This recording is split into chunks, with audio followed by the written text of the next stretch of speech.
There's no single official retirement age, so you can really stop working whenever you have the resources to do so. However, your age is important for qualifying for certain benefits, so that might be when you can take money out of retirement accounts without paying penalty taxes, or when you qualify for the best pension or the best Social Security benefit. So that's what we're going to talk about here. We will mostly cover Social Security and retirement accounts and pensions and the various ages related to those. And I want to point out that you don't necessarily need to match your retirement age with those ages. So you could potentially retire a couple of years before you qualify for your full Social Security benefit. And in that case, you would be withdrawing funds from savings, which can be kind of scary. But when you begin your Social Security benefit, you can reduce the amount you're taking out, which ideally helps your money last quite a bit longer. So these are the types of things I help clients with, and if you'd like to chat about that, I'm happy to explore that with you. Looking at Social Security, the retirement age or the full retirement age when you get your main benefit that they display on your benefit statements happens to go up a little bit each year, but let's say you're born in 1960 or later, that full retirement age would be age 67. So to get that, you wait till age 67, but you could take benefits as early as age 62. So we might call that your early claiming age or your reduced claiming age. And that's because they reduce the amount they pay you if you claim early. So it might be as little as 70% of your full retirement age benefit. You do start getting your income sooner. On the other hand, you could wait. You can delay benefits, and until age 70, they actually increase your monthly benefit by about 8% per year. So you could potentially get up to 124% of that full retirement age benefit. So choosing when to take Social Security is extremely important, and you want to look at things like how long will you live, what assets do you have, and other factors as you weigh the pros and cons. Your retirement accounts are also kind of tied to your age. Traditional and Roth IRAs both have an age 59 and a half rule, so taking withdrawals before then can potentially lead to tax penalties, like an early withdrawal penalty, which is typically 10%, although it could be higher with a simple IRA. But there are ways to get around these in some cases. You might use a 72T or an SEPP where you start drawing down the amount you have in your account over your life expectancy or for a certain number of years, and that can potentially help you dodge the tax penalty. Roth IRAs have an additional rule tied to them that you need to be aware of, the 5-year rule, but this might not apply if you've had money in your account forever and your retirement age. So just be aware of that and check on it before you take withdrawals. And Roth IRAs can be really flexible, so you can potentially take your contributions right back out at any time with no taxes and no penalties.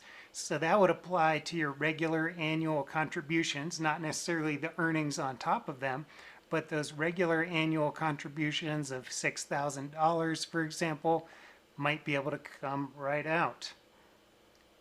Your employer plans get quite a bit more complicated, so they might have certain ages laid out in the plan when you qualify for vesting or something else. But one thing to be aware of is the age 55 rule.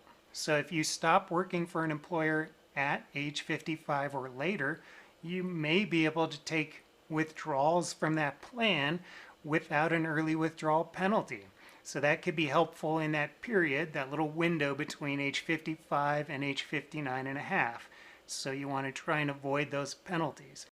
Again, talk with somebody who is really familiar with your details and review this with them before you try it, because it can get complicated. There's also the 457 plans, which might help you totally avoid early withdrawal penalties. Those can be quite flexible. And public safety workers in the TSP, the Thrift Savings Plan or the Government Savings Plan, might be able to take early withdrawals as early as age 50. So that's your firefighters, law enforcement, EMS, etc. Like I said, this gets pretty complicated, so you want to look at all of these things closely. Want to take this moment to point out that surprises can happen. So people sometimes expect to work longer than they're actually able to, unfortunately. If we look at this data from EBRI, the Employee Benefits Research Institute, they looked at folks who said they're going to work until age 65 or older, and about 70% of people thought that was them. But in reality, only about 30% of people were able to work that long, and the reasons for leaving the workforce early are over here. Unfortunately, you've got health problems and disability, maybe changes at the company. There are a couple of good news reasons down here, like you actually have the money to just stop working, and that's great. But what we want to know is that surprises can happen, and you just want to plan for the best, hope for the best, but be able to absorb some curveballs if those happen to come your way. Before I get into pensions and before I forget, I want to ask you to please subscribe to this channel. It doesn't cost you anything. It does help you stay up to date on things like this, and it helps me out a tiny bit, so thanks for doing that. And thank you to everybody who has already subscribed. Your pension plans are also kind of complicated. Every plan is different. But you might have something, for example, like a golden 80, and that's where your years of service plus your age add up to 80 or more. So if you're 60 years old plus 20 years of service, that's 60 plus 80 plus 20 adds up to 80, and you have met that requirement. Other employers are just going to have, different levels of benefits, and that might be age 67 plus 10 years of service puts you at a certain level. These are things that you just need to find out with your particular employer. And you can have somebody like me help you figure that out, or you can call your retirement system. They are often very eager and very helpful in getting you that information so that you understand what to expect.